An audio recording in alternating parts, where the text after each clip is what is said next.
আসসালামু আলাইকুম। Tongi pilot school and girls কলেজের নবম দশম শ্রেণীর হিসাব বিজ্ঞান ক্লাসে আজকে সবাইকে লাইভে স্বাগতম জানাচ্ছি। নবম দশম শ্রেণীর যে সকল শিক্ষার্থীরা অনলাইনে আছো তারা এখনই জয়েন করো এবং তোমাদের অন্যান্য সাথীদেরকে জয়েন করতে বলো। আজকে আমাদের আলোচ্য বিষয় হবে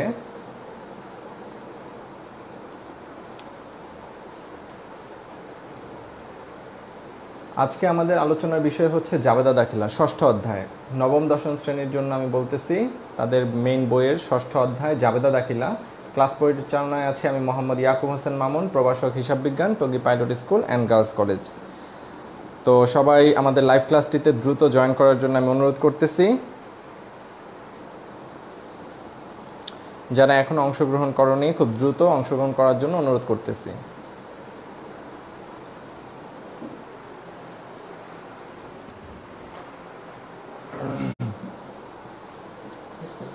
তো প্রথমে আমরা জাবেদার নিয়মটা দেখব। আমি আবারও বলতেছি ষষ্ঠ অধ্যায় জাবেদা দাখিলা, যার নিয়মটি আমরা একটু দেখে নিব।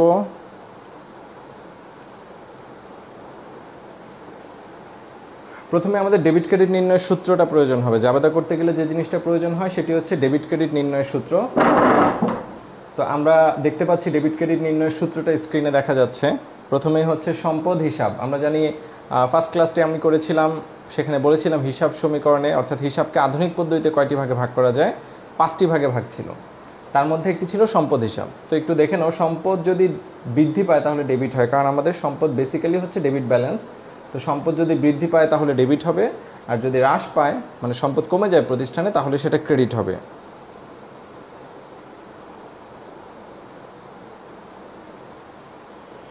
আশা করি সাউন্ড এবং স্ক্রিনে সব কিছু ঠিক আছে। সবাইকে একটু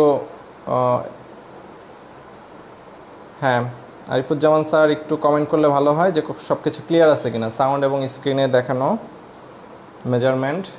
যদি সব কিছু ঠিক থাকে তাহলে আমি খুব দ্রুত ক্লাসটি শুরু করব। হ্যাঁ, মৃদুলা চৌধুরী স্নিগ্ধা লিখেছে আসসালামু আলাইকুম স্যার। ওয়ালাইকুম আসসালাম মৃদুলা।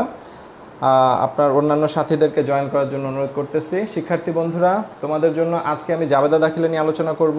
ষষ্ঠ অধ্যায় জাবেদার প্রথমে আমাদের নিয়মটা প্রয়োজন, যে ডেবিট ক্রেডিট নির্ণয়ের যে সূত্র সেটি হচ্ছে, আমরা দেখতে পাচ্ছি স্ক্রিনে দেখা যাচ্ছে সম্পদ হিসাব। সম্পদ যদি বৃদ্ধি পায় তাহলে ডেবিট, আর সম্পদ যদি হ্রাস পায় তাহলে কি হবে, ক্রেডিট।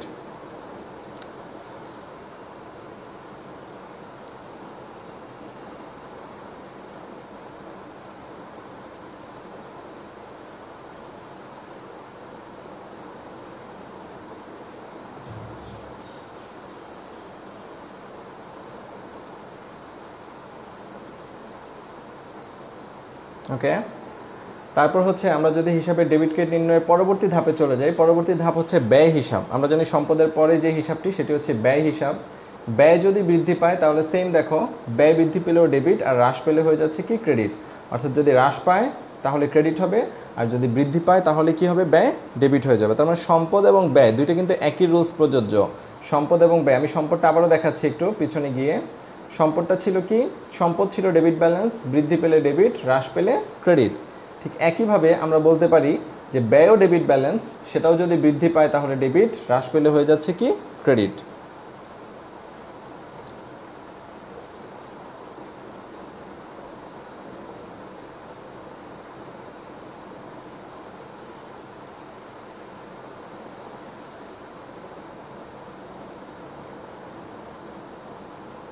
তোমরা যারা এখনো ক্লাসটিতে জয়েন করোনি সবাইকে একটু নক করার জন্য অনুরোধ করতেছি।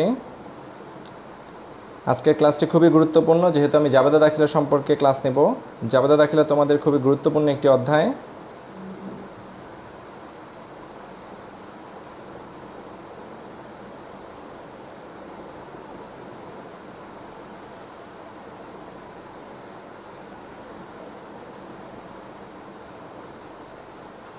জাবেদা দাখিলার খুবই গুরুত্বপূর্ণ একটি অধ্যায়, সেখানে আমরা সম্পদ, ব্যয় সব কিছু সম্পর্কে জানতে পারবো। এবং পরবর্তী ধাপটি ছিল আয় হিসাব। আমরা জানি সম্পদ ব্যয়ের পর আরেকটি হিসাবের নাম হচ্ছে কি হিসাব, আয় হিসাব।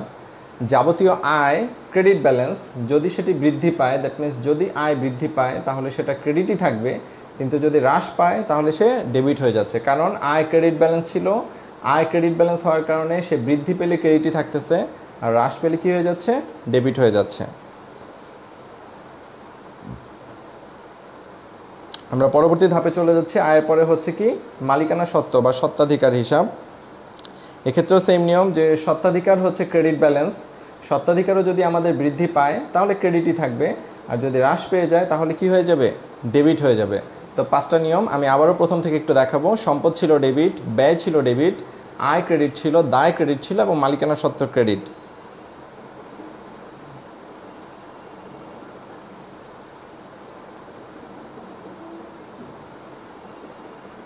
ওকে, আমি প্রথম থেকে আরেকবার দেখাচ্ছি তোমাদেরকে। আমি প্রথমেই বলেছিলাম আজকে আমাদের নবম দশম শ্রেণীর ব্যবসা শিক্ষা শাখার শিক্ষার্থীদের জন্য অনলাইন লাইভ ক্লাস, যেটা টঙ্গী পাইলট স্কুল অ্যান্ড কলেজের পক্ষ থেকে, যার পরিচালনায় আছে আমি মোহাম্মদ ইয়াকুব হোসেন মামুন, প্রভাষক হিসাব বিজ্ঞান, Tongi pilot school and girls college. আজকের আলোচনার বিষয় হচ্ছে তোমাদের কি ষষ্ঠ অধ্যায় জাবেদা দাখিলা।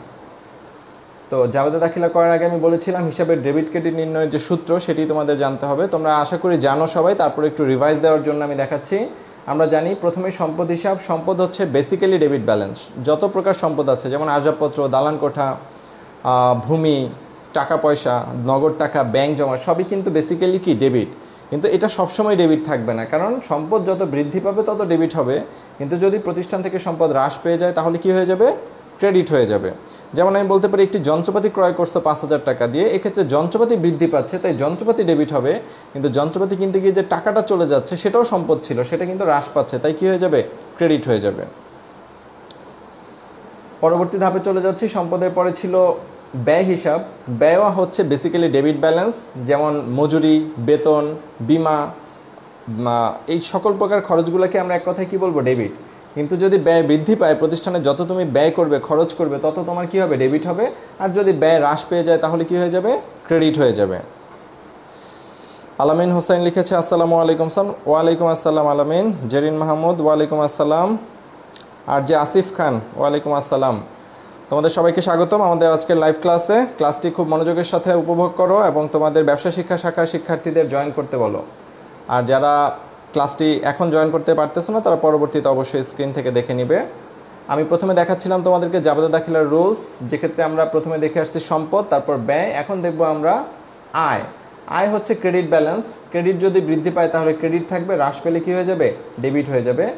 মালিকানা সত্ত্ব বা সত্ত্বাধিকার, সেটিও হচ্ছে ক্রেডিট ব্যালেন্স। বৃদ্ধি পেলে ক্রেডিট থাকবে, হ্রাস পেলে কী হয়ে যাবে, ডেবিট হয়ে যাবে।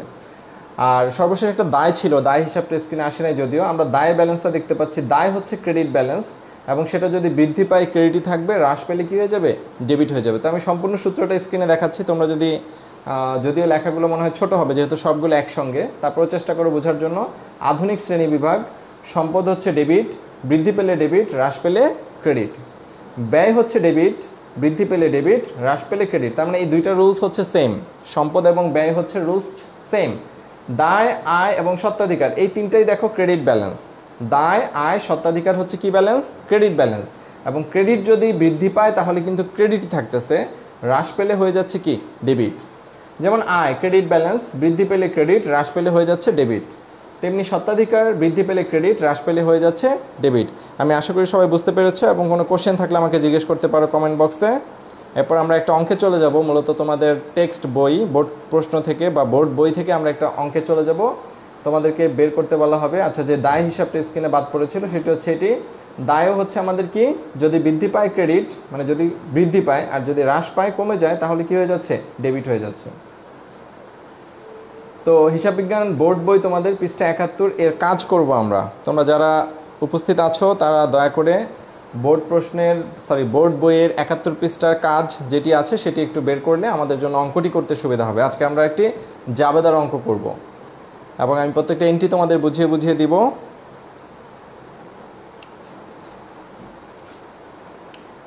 তো আমি প্রথমে প্রশ্নটিতে চলে যাচ্ছি। যে প্রশ্নটি ছিল তোমাদের 71 পৃষ্ঠার কাজ, খেয়াল করো। প্রশ্নটি এইরকম ছিল যে 2017 সালের এপ্রিল মাসে মেসার্স সচিন অ্যান্ড কোংয়ের লেনদেন সমূহ ছিল নিম্নরূপ।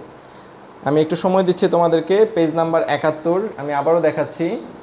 হিসাব বিজ্ঞান বোর্ড বই পৃষ্ঠা 71 এর কাজ এটি তোমরা একটু বের করো, বইটি তোমাদের সামনে রাখো এবং একটি খাতাও হাতে নিতে পারো খুব দ্রুত অঙ্কটি উঠিয়ে নেওয়ার জন্য, এবং পরবর্তীতে আবার তোমরা ভিডিওটি দেখে অঙ্কটি বুঝে নিতে পারবে।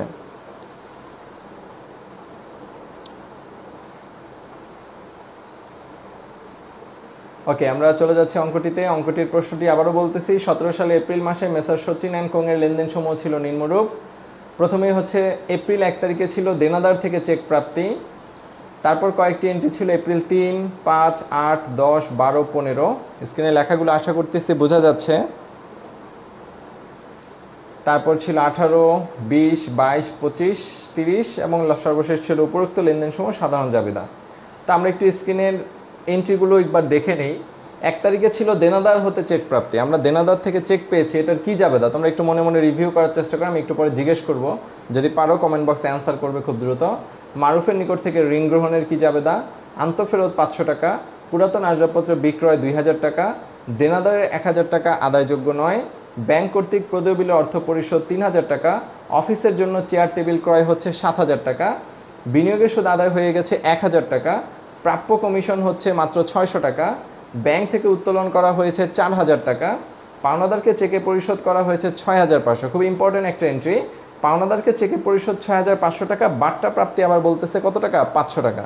দ্যাট মিনস তুমি 6500 টাকা দিয়ে ছাড় পাইছো 500, তার মানে টোটাল কিন্তু 7000 টাকার এন্ট্রি এখানে। আসবাবপত্রের উপর অবচয় ধরা হয়েছে কত টাকা? 800 টাকা। এই ছিল টোটাল এন্ট্রিগুলো। তোমরা আশা করতেছি দেখতে পারতেছো, কিংবা বইয়ের 71 পৃষ্ঠায় গেলেই অঙ্কটি পেয়ে যাবে। 71 পৃষ্ঠার কাজ। তো প্রথমে জাবেদা করার জন্য আমরা জানি ঘর করতে হয়, তাই না? জাবেদার ঘরটা মনে আছে তো প্রিয় শিক্ষার্থীরা? তো ঘরটা একবার দেখে নাও। প্রথমে হচ্ছে কি তারিখের ঘর, তারিখের পর হচ্ছে বিবরণ, বিবরণের পর হচ্ছে খতিয়ান পৃষ্ঠা, তারপর হচ্ছে ডেবিট টাকা, তারপর হচ্ছে ক্রেডিট টাকা। সো এটি হচ্ছে জাবেদার একটি ঘর। তারিখ, বিবরণ, খতিয়ান পৃষ্ঠা, ডেবিট টাকা এবং ক্রেডিট টাকা। এই ঘর অনুযায়ী যদি আমরা এখন অঙ্কটি করতে যাই, তাহলে হচ্ছে প্রথমে আমরা 1 নম্বর এন্ট্রিটা দেখে আসি একটু। 1 নম্বর এন্ট্রিটা ছিল এরকম যে দেনাদার হতে চেক প্রাপ্তি কত টাকা? 8000। দেখি কেউ অ্যান্সারটি বলতে পারো কিনা। দেনাদার হতে চেক প্রাপ্তি 8000। যদি পারো কমেন্ট বক্সে খুব দ্রুত লিখে পাঠাও যে কোনটি ডেবিট হবে কোনটি ক্রেডিট হবে। আমি বুঝিয়ে দিচ্ছি তোমাদেরকে। দেনাদার হতে চেক প্রাপ্তি মানে তুমি কারো কাছে টাকা পেতা, মানে তোমাকে যে টাকা দিবে দেনাদার সে কিন্তু তোমার সম্পদ ছিল। তো সে যখন তোমাকে একটা চেক দিয়ে দিচ্ছে, দ্যাট মিনস কি হচ্ছে? তুমি টাকা পেয়ে গেছো তার কাছ থেকে, চেক পেয়ে গেছো। তো তোমার একটা সম্পদ বাড়তেছে, ব্যাংকে টাকা বাড়তেছে। আর দেনাদার যে একটা সম্পদ ছিল সেটা কিন্তু আবার কমে যাচ্ছে, কারণ তুমি তার কাছ থেকে আর টাকা পাবা না, পেয়ে গেছো অলরেডি। তাহলে ব্যাংকে টাকা বাড়তেছে বলে ব্যাংক ডেবিট হচ্ছে, কারণ সম্পদ বৃদ্ধি। অপরদিকে দেনাদার সম্পদ হ্রাস হচ্ছে, তাই ক্রেডিট হয়ে যাচ্ছে। তাহলে খেয়াল করো বিষয়টা।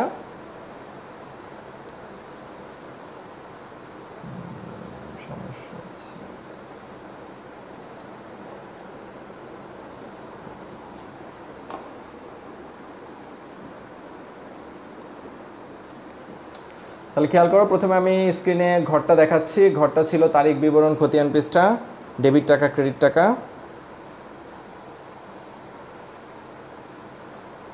তো প্রথমে 1 তারিখের যে জাবেদাটা সেটি খেয়াল করো। দেনাদার থেকে আমরা চেক পেয়েছিলাম বলে এপ্রিলের 1-এ ব্যাংক হিসাব ডেবিট, দেনাদার হিসাব হয়ে যাচ্ছে কি? ক্রেডিট। কত টাকা ছিল? 8000 টাকা ডেবিট পাশে এবং 8000 টাকা ক্রেডিট পাশে। জাবেদার একটা খুব ইম্পর্টেন্ট বিষয় হচ্ছে কারণ কিন্তু লিখতে হবে নিচে, যে দেনাদার হতে চেক প্রাপ্তি হিসাবভুক্ত করা হলো। তাহলে বেসিক্যালি খেয়াল করো, আমরা যে একটু আগে কারণটা শিখে আসছিলাম যে এই ডেবিট ক্রেডিট নির্ণয়ের যে সূত্রটা, সেই অনুযায়ী কেন ব্যাংক ডেবিট হয়েছে? কারণ আমরা একটা চেক পেয়েছিলাম, সো ব্যাংকে টাকা বৃদ্ধি পাচ্ছে, তাই ব্যাংক ডেবিট হয়ে গেছে, সম্পদ বৃদ্ধি। আর দেনাদার কেন ক্রেডিট হয়েছে? এটিও একটা সম্পদ, কিন্তু সে হ্রাস পেয়ে গেছে। আমি দেনাদার থেকে চেক পাওয়ার মাধ্যমে কি হচ্ছে? দেনাদার কমে গেছে, তাই দেনাদার হিসাব হয়ে যাচ্ছে কি? ক্রেডিট। পরবর্তী এন্ট্রিতে চলে যাচ্ছি। পরবর্তী এন্ট্রিটা ছিল এরকম যে এপ্রিল 3 তারিখ মারুফের নিকট হতে ঋণ গ্রহণ করছি। আমাদের টাকা কম আছে, আমরা একজন থেকে ঋণ আনছি। তো একটু শিক্ষার্থী বন্ধুরা বলো, ঋণ বাবদ আমরা কি আনছি? ঋণ বাবদ নিশ্চয়ই আমরা টাকা আনছি। তার মানে আমাদের ব্যবসা প্রতিষ্ঠানে কি টাকা বৃদ্ধি পাচ্ছে। আর যার কাছ থেকে ঋণ আনছি, মারুফের কাছ থেকে ঋণ এনেছিলাম, তাকে নিশ্চয়ই টাকাটা ফেরত দিতে হবে আবার। সো এটা আমার দায়, পরিশোধ করতে হবে। তার মানে এখানে দুইটা পক্ষ আছে। একটা হচ্ছে নগদ টাকা চলে আসছে আমাদের ব্যবসা প্রতিষ্ঠানে, সম্পদ বৃদ্ধি পাচ্ছে, তাই ডেবিট। আর মারুফের নিকট থেকে ঋণ নিয়েছিলাম, যেটি আমাদের দায় বৃদ্ধি পাচ্ছে, তাই দায় বৃদ্ধি পেলে কি হয়? ক্রেডিট। তাহলে জাবেদায় আমরা চলে যাচ্ছি। আমাদের জাবেদা 1 তারিখ আগে থেকেই করা ছিল, আমরা এখন চলে যাচ্ছি 3 তারিখে। তো 3 তারিখে এন্ট্রিটা লেখা হয়েছে এখানে দেখো।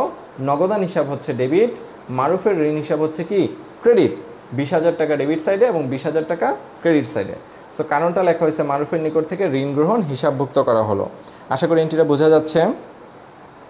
শহীদুল ইসলাম জয়েন করেছে। ওয়ালাইকুম আসসালাম শহীদুল ইসলাম। ক্লাসটিতে মনোযোগ দাও। তোমাদের বোর্ড বইয়ের হিসাব বিজ্ঞান বইয়ের 71 পৃষ্ঠার একটা কাজ আছে জাবেদা, সেই কাজটি আমরা করতেছি। যারা পরবর্তীতে জয়েন করতেছো সবাই একটু খেয়াল রাখবে।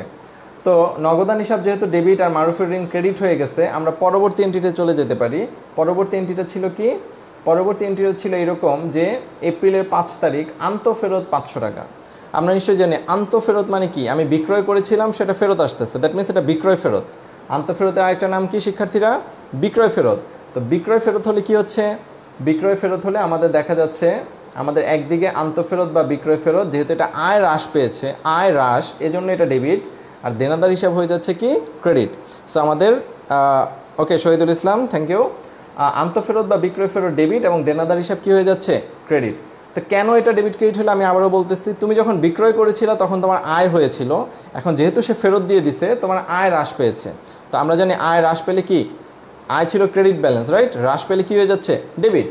আর দেনাদার ছিল সম্পদ, সম্পদ ডেবিট, কিন্তু যেহেতু দেনাদার তোমাকে ফেরত দিয়ে দিছে, সো তুমি দেনাদার থেকে আর এই টাকাটা পাবা না, 500 টাকা, দেনাদার কমে গেছে। তাই দেনাদার কমে যাওয়ার কারণে কি? সম্পদ হ্রাস, ক্রেডিট হয়ে গেছে। পরবর্তী এন্ট্রিটায় চলে যাচ্ছি আমরা। পরবর্তী এন্ট্রিটা ছিল 8 তারিখ, পুরাতন আসবাবপত্র বিক্রয় 2000 টাকা। আমরা একটা পুরাতন আসবাবপত্র বিক্রয় করছি যেটার মূল্য ছিল কত টাকা? 2000 টাকা। তো এই যে 2000 টাকা আসবাবপত্র বিক্রি করে ফেলছি, বলো তো একটু, আসবাবপত্র আসছে প্রতিষ্ঠানে না আসবাবপত্র চলে গেছে? বিক্রি করছি যেহেতু চলে গেছে। আর বিনিময় কি আসছে? নগদ টাকা আসছে, যেহেতু আমি বিক্রয় করে টাকা নিছি। কত টাকা নিছি? 2000 টাকা। সো আমাদের একদিকে সম্পদ বাড়তেছে, নগদ টাকা ডেবিট, আর অপরদিকে সম্পদ চলে যাচ্ছে একটা আসবাবপত্র, সেটা হয়ে যাচ্ছে ক্রেডিট। তাহলে জাবেদাটা খেয়াল করো, জাবেদাটা হচ্ছে এখন 3 নম্বর জাবেদার নিচে লিখবো। 5 তারিখের পরে ছিল 8 তারিখ নগদান হিসাব ডেবিট, কারণ আমরা বিক্রয় করে টাকা পাইছি, আর আসবাবপত্র হিসাব ক্রেডিট। এখানে অনেকে ভুল করে বিক্রয় হিসাব লেখে, বিক্রয় কিন্তু লেখা যাবে না, কারণ পণ্য বিক্রয় আর আসবাবপত্র বিক্রয় এক কথা না। আসবাবপত্র তোমার সম্পদ, তো সম্পদ কিনলে যেমন সম্পদের নাম ডেবিট করতে হবে, সম্পদ বিক্রয় করলে সম্পদের নাম আবার ক্রেডিট করতে হবে। হ্যাঁ, হামজা জুবেদিন, ওয়ালাইকুম আসসালাম, জয়েন করেছো। আমরা পেজ নাম্বার 71-এর কাজ করতেছিলাম, হিসাব বিজ্ঞান, তোমাদের বইয়ের 71 পৃষ্ঠার কাজ যে জাবেদাটা সেটি দেখাচ্ছি। আমরা 8 তারিখ পর্যন্ত করে ফেলেছি। 8 তারিখ ছিল নগদান হিসাব ডেবিট, আসবাবপত্র ক্রেডিট। কেন? কারণ পুরাতন আসবাবপত্র বিক্রয় হিসাবভুক্ত করা হয়েছে। ঠিক আছে, আমরা পরবর্তী এন্ট্রিতে চলে যাচ্ছি। 71 পৃষ্ঠা কাজের পরের তারিখ ছিল আমাদের 10 তারিখ। খেয়াল করো 10 তারিখে কি ঘটেছে? দেনাদারের 1000 টাকা আদায়যোগ্য নয়, অর্থাৎ তুমি যার কাছ থেকে টাকা পেতা 1000 টাকা, সেটা আর আদায় হবে না, মানে তুমি টাকা পাবা না। তো যেহেতু তুমি টাকা পাবা না, আদায়যোগ্য নয়, মানে এটা কখনোই আদায় হবে না। সো এটা তোমার একটা ক্ষতি। ক্ষতিটিকে কি বলা হয়? অনাদায়ী পাওনা বলা হয়। এই ক্ষতিটার নাম কি? অনাদায়ী পাওনা। সো আমরা বলতে পারি যে অনাদায়ী পাওনা বৃদ্ধি পাচ্ছে। আমরা জাবেদায় চলে আসলাম। জাবেদার পরের এন্ট্রিটা হচ্ছে অনাদায়ী পাওনা হিসাব ডেবিট 10 তারিখ, দেনাদার হিসাব ক্রেডিট, কারণ তোমার সম্পদ কিন্তু কমে যাচ্ছে, দেনাদার, অনাদায়ী পাওনা বাড়তেছে ক্ষতি হচ্ছে বলে, আর দেনাদার কমতেছে কারণ তোমার সম্পদ হ্রাস পাচ্ছে। তাহলে একদিকে অনাদায়ী পাওনা ডেবিট, দেনাদার ক্রেডিট হয়ে গেছে, এবং অনাদায়ী পাওনা আমরা হিসাবভুক্ত করে ফেলছি। পরবর্তীতে চলে যাচ্ছি। পরবর্তীতে হচ্ছে পরের এন্ট্রিটা ছিল আমাদের এপ্রিল 12 তারিখ, ব্যাংক কর্তৃক প্রদেয় বিলের অর্থ পরিশোধ। খুব ইম্পর্ট্যান্ট একটা এন্ট্রি। প্রদেয় বিল মানে কি? প্রদেয় বিল মানে তুমি কাউকে সাইন করে দিয়েছিলা যে তুমি 2 মাস পর বা 3 মাস পর, মানে একটা নির্দিষ্ট সময় পরে তাকে টাকা পরিশোধ করবা। ওই বিলটাই হচ্ছে তোমার প্রদেয় বিল, যাকে তুমি স্বীকৃতি দিলা যে এই বিলের টাকা তুমি শোধ করবা। তো মেয়াদ শেষ হয়ে গেছে, সে আসছে তোমার কাছে বিল নেওয়ার জন্য, এবং সে তুমি বিলের অর্থটা পরিশোধ করে দিলা, কিন্তু কিসের মাধ্যমে? ব্যাংকের মাধ্যমে। তার মানে তুমি ক্যাশ টাকা তাকে দিয়ে দাও নাই, তুমি তোমার ব্যাংকে বলে দিছো অমুকের একটা বিল আসবে, সেটা পরিশোধ করে দাও। তাহলে তোমার ব্যাংক থেকে নিশ্চয়ই টাকা কমে যাবে, আর যে প্রদেয় বিল তোমার দায় ছিল সেটা পরিশোধ করার মাধ্যমে তোমার দায়টাও হ্রাস পাবে। সো এন্ট্রিটা কি দাঁড়াচ্ছে খেয়াল করা যাবে, তাতে আমাদের প্রদেয় বিল ডেবিট হয়ে যাচ্ছে, কারণ দায় হ্রাস। একটা দায় যখন কমে যাবে তখন অবশ্যই সেটা ডেবিট ব্যালেন্স, আর ব্যাংক সম্পদ ছিল এটাও কমে যাচ্ছে, তাই সেটা হয়ে যাচ্ছে কি? ক্রেডিট। সো আমরা বলতে পারি প্রদেয় বিল পরিশোধের মাধ্যমে আমাদের প্রদেয় বিল ডেবিট এবং ব্যাংক হিসাব কি হয়ে যাচ্ছে? ক্রেডিট। পরবর্তী এন্ট্রিটা ছিল আমাদের এইরকম, 15 তারিখ, অফিসের জন্য চেয়ার টেবিল ক্রয় 7000 টাকা। আমরা অফিসের জন্য চেয়ার বা টেবিল কিনছি, কত টাকা দিয়ে কিনছি? 7000 টাকা দিয়ে। তো একটু বলো, চেয়ার টেবিল ক্রয় আর পণ্য ক্রয় কি এক কথা? না। পণ্য ক্রয় হচ্ছে যদি আমি আমার পণ্য কিনে আনতাম তাহলে ক্রয় হিসাব ডেবিট হতো, কিন্তু এখানে চেয়ার টেবিল ক্রয় করছি। চেয়ার টেবিলের একটা নাম আছে অ্যাকাউন্টিংয়ে, সেটা কি? আসবাবপত্র না যন্ত্রপাতি? আসবাবপত্র। সো চেয়ার টেবিলের জন্য আমাদের জাবেদাটা দাঁড়াচ্ছে কি? আসবাবপত্র হিসাব ডেবিট, নগদান হিসাব কি? ক্রেডিট। কারণ একদিকে একটা সম্পদ বৃদ্ধি পাচ্ছে, আসবাবপত্র, তাই ডেবিট হচ্ছে, আর অপরদিকে আবার সম্পদ কি হচ্ছে? নগদান কমে যাচ্ছে, তাই নগদান হিসাব কি হয়ে যাচ্ছে? ক্রেডিট। তাহলে আমরা বলতে পারি যে আসবাবপত্র কিনে আনার মাধ্যমে বা চেয়ার টেবিল কিনে আনার মাধ্যমে আসবাবপত্র ডেবিট হচ্ছে, নগদান হিসাব কি হচ্ছে? ক্রেডিট হয়ে যাচ্ছে। ওকে প্রিয় শিক্ষার্থীরা, পরবর্তী এন্ট্রিতে চলে যাচ্ছি আমরা। পরবর্তী এন্ট্রিটা ছিল 15 তারিখের পরে 18 তারিখ।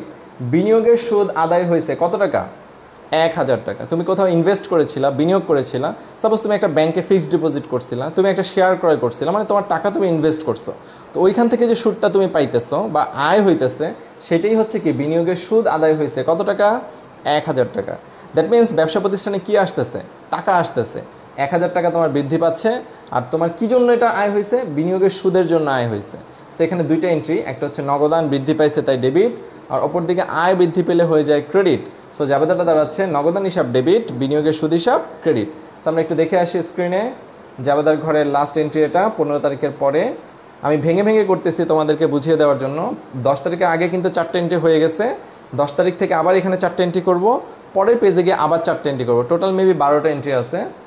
তো 15 তারিখের পরে খেয়াল করো, 18 তারিখ নগদান হিসাব ডেবিট, বিনিয়োগের সুদ হিসাব ক্রেডিট, বিনিয়োগের সুদ আদায় হিসাবভুক্ত করা হলো।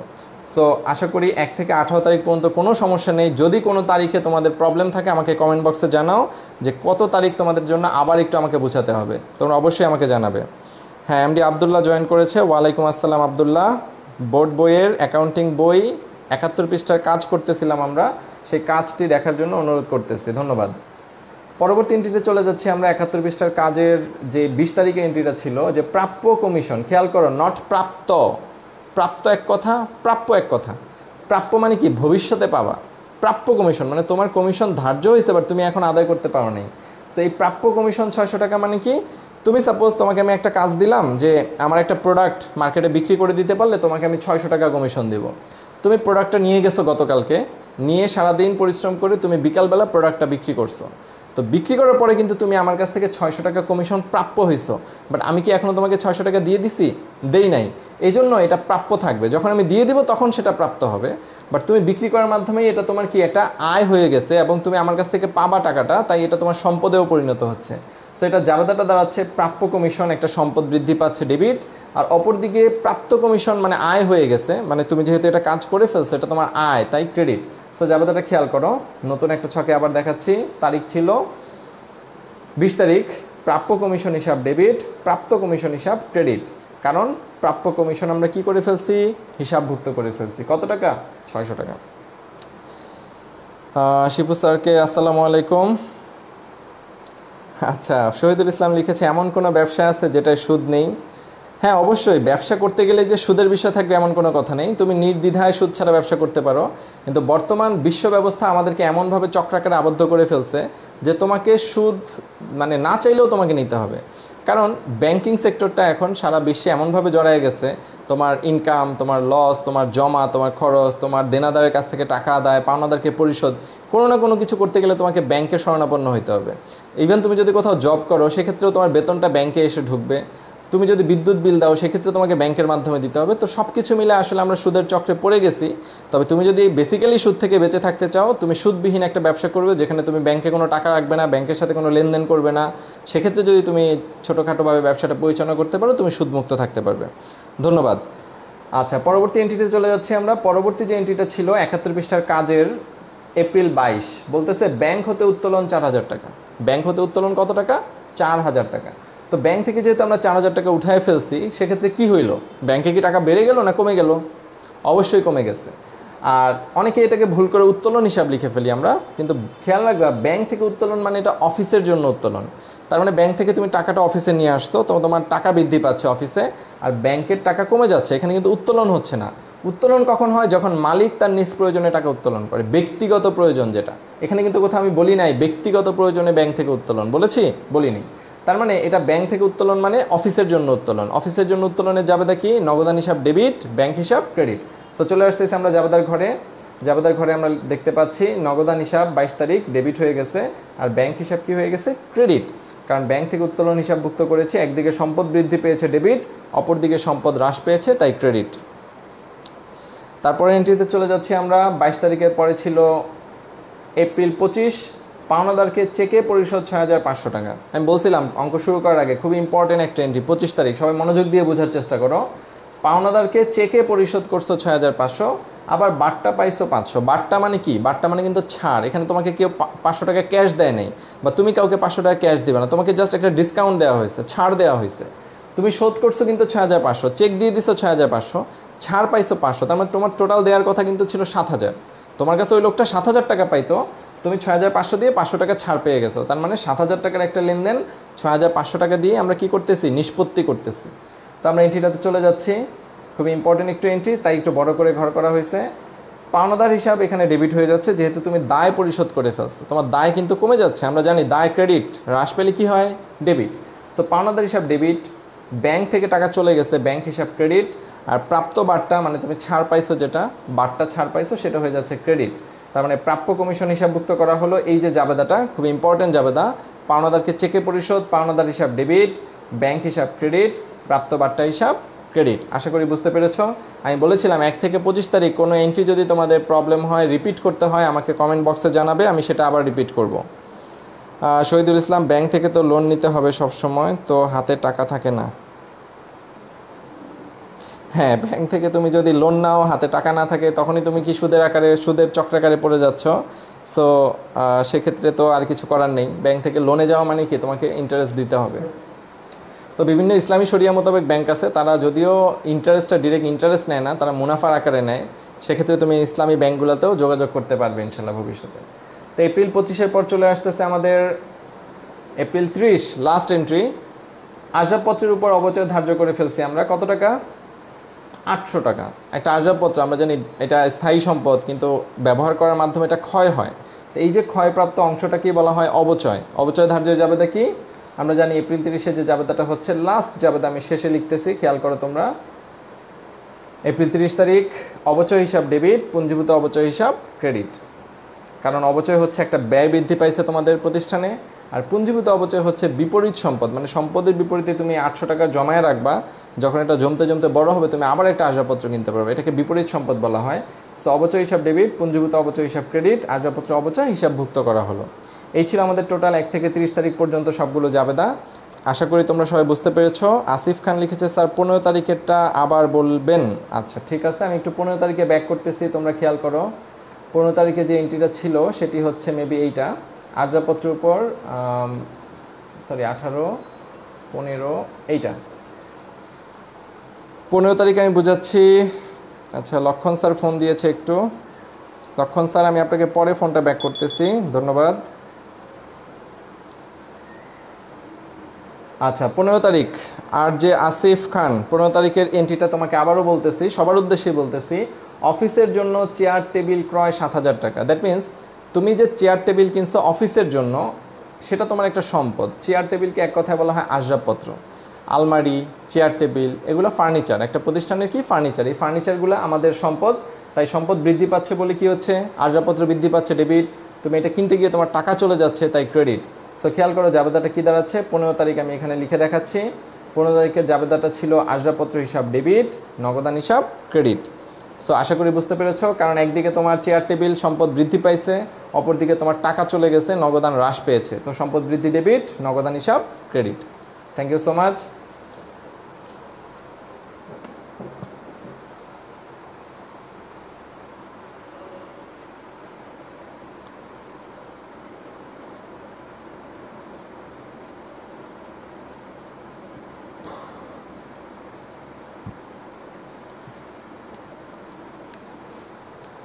সো আশা করি তোমরা সবগুলো এন্ট্রি বুঝতে পেরেছো। আর যে আসিফ খান, তোমাকে 15 তারিখ এন্ট্রিটা আবারও বুঝিয়ে দেওয়া হয়েছে, আশা করি সবাই বুঝতে পেরেছো। 15 তারিখের এই কাজটি তোমরা বাসায় নিজেরা করবে। এই কাজটি নিজেরা করে আমাকে এই কমেন্ট বক্সে স্ক্রিনশট দিয়ে পাঠিয়ে দিবে, অর্থাৎ একটা ছবি তুলে পাঠিয়ে দিবে, আমি আবার চেক করে দিব যে তোমাদের ঠিক আছে কিনা। হ্যাঁ জহিরুদ্দিন, জি স্যার, জহিরুদ্দিনকে ধন্যবাদ। তো আমি তোমাদের জন্য আবার 5 মিনিটে পুরো অঙ্কটা একবার রিভাইজ দেখাচ্ছি। যারা পরে জয়েন করেছো বা যারা পরে আবার দেখে নিবে, তাদের জন্য আমরা অনলাইন লাইভ ক্লাসে আজকে নবম দশম শ্রেণীর হিসাব বিজ্ঞান ক্লাস নিচ্ছিলাম জাবেদার উপর। জাবেদার দাখিলার নিয়মটা আগে বলে দিয়েছিলাম, যে সম্পদ দেখো, খেয়াল করো স্ক্রিনে, ডেবিট ব্যালেন্স ছিল, বৃদ্ধি পেলে ডেবিট, হ্রাস পেলে ক্রেডিট। তারপর ছিল ব্যয় হিসাব, সেটাও কি ছিল, বৃদ্ধি পেলে ডেবিট, হ্রাস পেলে ক্রেডিট। তারপর ছিল আয় হিসাব, বৃদ্ধি পেলে ডেবিট, হ্রাস পেলে ক্রেডিট। তারপর ছিল মালিকানা সত্ত্ব হিসাব, বৃদ্ধি পেলে ক্রেডিট, হ্রাস পেলে ডেবিট। আর দায় হিসাব ছিল, সেটাও ছিল কি, বৃদ্ধি পেলে ক্রেডিট, হ্রাস পেলে ডেবিট। আর সম্পূর্ণ ছকটা আরেকবার ছিল, যে সম্পদ ডেবিট, বৃদ্ধি পেলে ডেবিট, হ্রাস পেলে ক্রেডিট, ব্যয় ডেবিট, বৃদ্ধি পেলে ডেবিট, হ্রাস পেলে ক্রেডিট। এখানে সবাই একটু খেয়াল করি, এই দুইটা ব্যালেন্স কিন্তু সেম, সম্পদ এবং ব্যয় এই দুইটা হচ্ছে কি সেম, এই দুইটা রুলসও সেম। সম্পদ বৃদ্ধি পেলে ডেবিট হয়, হ্রাস পেলে ক্রেডিট হয়, ব্যয় বৃদ্ধি পেলে ডেবিট হয়, আবার হ্রাস পেলে কি হয়, ক্রেডিট হয়। আর এই তিনটা রুলস সেম। লাস্টের যে তিনটা আছে দায়, আয় আর কি ছিল স্বত্বাধিকার, এই তিনটা রুলস দেখো সবগুলোই ক্রেডিট, ক্রেডিট এবং ক্রেডিট। এবং ক্রেডিট ব্যালেন্স হচ্ছে হ্রাস পেলে ডেবিট হয়ে যাচ্ছে। দায় কি হচ্ছে, হ্রাস পেলে ডেবিট, বৃদ্ধি পেলে ক্রেডিট। আয়ও সেম নিয়ম, দেখো হ্রাস পেলে ডেবিট, বৃদ্ধি পেলে ক্রেডিট। এবং সর্বশেষ মালিকানা সত্ত্ব বা স্বত্বাধিকার, সেটিও দেখো হ্রাস পেলে ডেবিট, বৃদ্ধি পেলে হয়ে যাচ্ছে ক্রেডিট। তো আশা করি তোমরা বুঝতে পেরেছো। তো পরবর্তীতে আমরা বলেছিলাম হিসাব বিজ্ঞান বোর্ড বই পৃষ্ঠা ৭১-এর কাজ, যে কাজটা ছিল প্রশ্নটা এইরকম যে এই এন্ট্রিগুলো ছিল, এবং এই এন্ট্রিগুলো আমি তোমাদেরকে জাবেদা করে দেখিয়ে দিয়েছি। আবার একবার রিপিট করতেছি। প্রথমে ছিল জাবেদার ঘর, তারিখ বিবরণ, খতিয়ান পৃষ্ঠা, ডেবিট টাকা, ক্রেডিট টাকা। পরবর্তীতে ছিল আমাদের জাবেদার প্রথম এন্ট্রিটা ছিল দেনাদার থেকে চেক প্রাপ্তি ছিল ৮,০০০। দ্যাট মিনস আমাদের ব্যাংকে টাকা বৃদ্ধি পাচ্ছে এবং দেনাদার থেকে টাকা হ্রাস পাচ্ছে, তাই জাবেদাটা হয়েছিল ব্যাংক ডেবিট, দেনাদার হিসাব ক্রেডিট। পরবর্তীতে ছিল এপ্রিল ৩ তারিখ মারুফের নিকট হতে ঋণ গ্রহণ করছি আমরা। তো মারুফের নিকট থেকে আমরা ঋণ গ্রহণ করলে বুঝতে পারতেছি যে আসলাম স্যার, আসসালামু আলাইকুম। আসলাম ভাই, ধন্যবাদ স্যার, খুব সুন্দর উপস্থাপনা, ভালো লাগলো, শুভকামনা দোয়া রইল। ধন্যবাদ শুভকামনা দোয়া করার জন্য। আচ্ছা, যেটা বলতেছিলাম এপ্রিল ৩ মারুফের নিকট হতে ঋণ গ্রহণ ২০,০০০ টাকা, এটি ছিল খুব ইম্পর্টেন্ট একটা এন্ট্রি। ওই যে আমাকে কে যেন ঋণের কথা জিজ্ঞেস করেছিল একটু আগে, শহীদুল ইসলাম বলেছিল স্যার ব্যাংক থেকে তো লোন নিতে হবে, সব সময় তার হাতে টাকা থাকে না। ঠিক ওই অবস্থায় তোমার যদি ব্যাংক থেকে লোন না নিয়ে তুমি ফ্রেন্ডের কাছ থেকেও লোন নাও, যেমন মারুফের থেকে তুমি লোন নিছো, তাহলে সেক্ষেত্রেও তোমার কী দাঁড়াচ্ছে, তুমি টাকা পাচ্ছ আর তোমার মারুফকে আবার টাকাটা শোধ করতে হবে। তো একদিকে নগদান হিসাব ডেবিট ছিল, আমরা তারিখটা দেখাচ্ছি, নগদান হিসাব ডেবিট এবং মারুফের ঋণ হিসাব কী হয়ে যাচ্ছে, ক্রেডিট। কারণ একদিকে তোমার সম্পদ বৃদ্ধি পাইছে, অপরদিকে দায় বৃদ্ধি পাইছে। তারপরে এন্ট্রিটা ছিল এইরকম যে এপ্রিল ৫ আন্তঃফেরত ৫০০ টাকা। আন্তঃফেরত মানে বলেছিলাম বিক্রয় ফেরত ৫০০ টাকা। তো বিক্রয় ফেরতের জাবেদাটা ছিল এরকম যে আমাদের আন্তঃফেরত বা বিক্রয় ফেরত হিসাব ডেবিট আর দেনাদার হিসাব কি হয়ে যাচ্ছে, ক্রেডিট, কারণ দেনাদার থেকে আমরা টাকাটা ফেরত পেয়েছিলাম। তো পরবর্তীতে এন্ট্রিটা হচ্ছে আমাদের এপ্রিল ৮ তারিখ। আসানুল্লাহ স্যারকে আসসালামু আলাইকুম স্যার, জয়েন করার জন্য ধন্যবাদ। আসানুল্লাহ স্যার আমাদের মাঝে আছে। তো এপ্রিল ৮ পুরাতন আসবাবপত্র বিক্রয় করেছি আমরা ২,০০০ টাকা। আমরা একটু আগেই বলেছিলাম, এই এন্ট্রিটা একটু আগে আবার বুঝিয়েছিলাম যে পুরাতন আসবাবপত্র বিক্রয় মানে আমার সম্পদ আমি বিক্রি করে ফেলতেছি, সো এর বিনিময়ে আমার টাকা আসতেছে। কত টাকা আসতেছে, ২,০০০ টাকা। নগদান হিসাব ডেবিট ২,০০০, আর যেহেতু আসবাবপত্র চলে যাচ্ছে, সম্পদ হ্রাস, তাই আসবাবপত্র ক্রেডিট হয়ে যাচ্ছে ২,০০০। সো জাবেদার ঘরে আমরা দেখি তারিখটা হবে এপ্রিল ৫-এর পরে ছিল এপ্রিলের ৮ তারিখ। নগদান হিসাব ডেবিট, আসবাবপত্র হিসাব হয়ে যাচ্ছে কি, ক্রেডিট। তারপরে এন্ট্রিটা ছিল এরকম যে ১০ তারিখে দেনাদারের ১,০০০ টাকা আদায়যোগ্য নয়। দেনাদারের ১,০০০ টাকা আদায়যোগ্য নয়, এর কারণটা কি হচ্ছে, যেহেতু দেনাদারের ১,০০০ টাকা আদায়যোগ্য নয়, সেহেতু অনাদায়ী পাওনা হয়ে যাচ্ছে। এটা আমি টাকা পাবো না, এটাকে কি বলা হয়, অনাদায়ী পাওনা।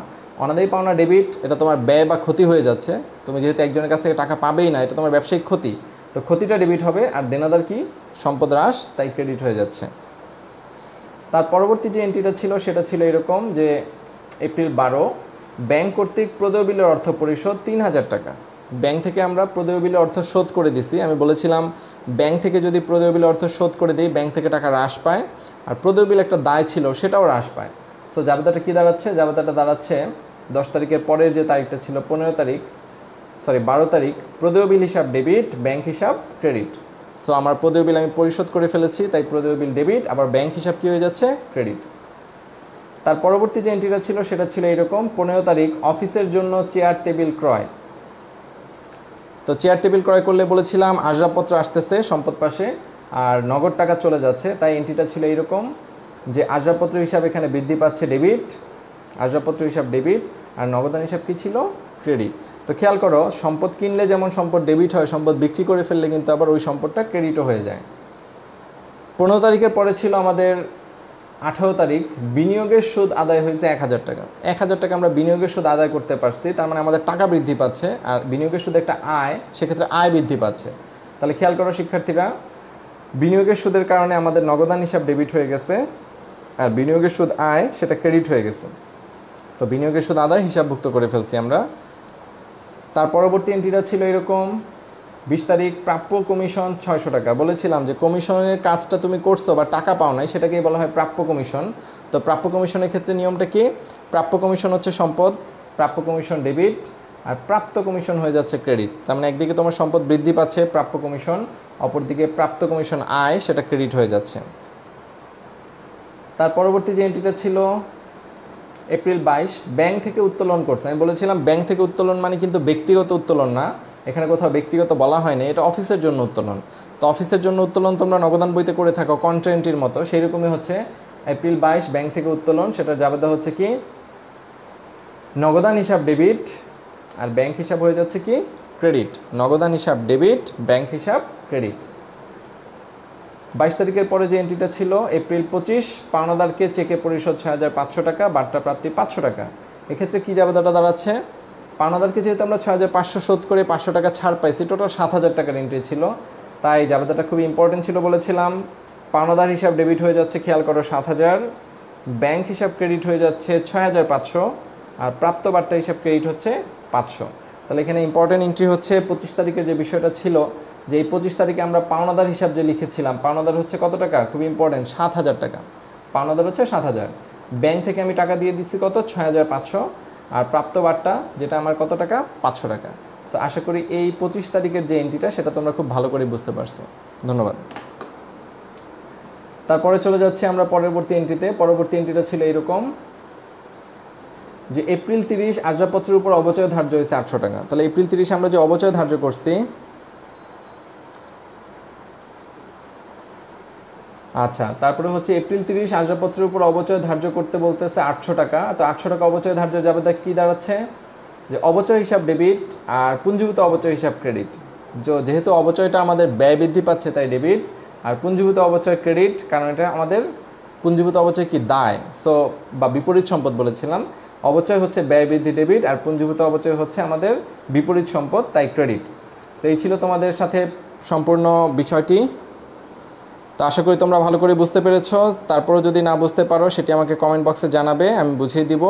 আর তোমাদের জন্য এই অঙ্কটি অর্থাৎ 71 পৃষ্ঠার যে কাজ সেটি হোমওয়ার্ক থাকবে, তোমরা সেটিই করবে, এবং এই অঙ্কটি তোমরা হোমওয়ার্ক করে আমাকে একটু ছবি তুলে পাঠিয়ে দিবে। তোমাদের জন্য পরবর্তী ক্লাস ইনশাল্লাহ ঈদের পরে দেখা হবে, কারণ 25 তারিখ পর্যন্ত যে রুটিন ওয়াইজ ক্লাস আছে সেক্ষেত্রে আর আমার অ্যাকাউন্টিং ক্লাস নেই, হিসাব বিজ্ঞান ক্লাস ইনশাল্লাহ অন্যান্য স্যাররা নিবে, রাকিবুল স্যারের ক্লাস আছে মেবি। তো তোমরা অবশ্যই হিসাব বিজ্ঞান সহ অন্যান্য সাবজেক্টগুলো বাসায় ভালো মতো পড়বে। এই করোনাকালীন সময়ে ঘরের বাইরে যাবে না একদমই, যদি যাওয়া হয় প্রয়োজন অনুযায়ী অবশ্যই স্বাস্থ্যবিধি মেনে আমরা বাইরে যাব, মাস্ক পরিধান করব, কিছুক্ষণ পরপরই আমরা হাত ধোবো, এবং অবশ্যই আমরা আমাদের ঘরের যে বয়োজ্যেষ্ঠ আছে, দাদা দাদি, নানা নানি, বড় ফুপা ফুপি কিংবা বাবা মা যাদের বয়োজ্যেষ্ঠ, তাদের প্রতি আমরা খেয়াল রাখবো। এবং অবশ্যই আমরা আমাদের পড়ালেখাটা ঠিক রাখবো, কারণ এই করোনাকালীন সময় আমাদের লাইফ থেকে অনেকটা সময় নিয়ে যাচ্ছে, কিন্তু অ্যাকচুয়ালি আমাদের লেখাপড়াটা আবার ঠিক করে করতে হবে, পরীক্ষা দিতে হবে সামনে, এবং পরীক্ষাতে খুব ভালো একটা রেজাল্ট করতে হবে। সেক্ষেত্রে কিন্তু তোমার সার্টিফিকেটে লেখা থাকবে না তুমি ওই বছরটাতে পাশ করেছো যেই বছরটা করোনা ছিল, কারণ সার্টিফিকেটে তোমার শুধু সিজিপিএ বা জিপিএটাই থাকবে, তাই তোমার জিপিএটা কত সেটাই সবাই খেয়াল করবে, কিন্তু সেটা কি করোনাকালীন বছরে ছিল না করোনাকালীন বছরের আগে ছিল না পরে ছিল সেটি কিন্তু আর কেউ খেয়াল রাখবে না। এইটি একটা সময় স্বাভাবিক হয়ে যাবে, এই করোনাটা আমাদের মধ্যে যেমন এখন মহামারী আকার ধারণ করছে, এটি স্বাভাবিক হয়ে যাবে।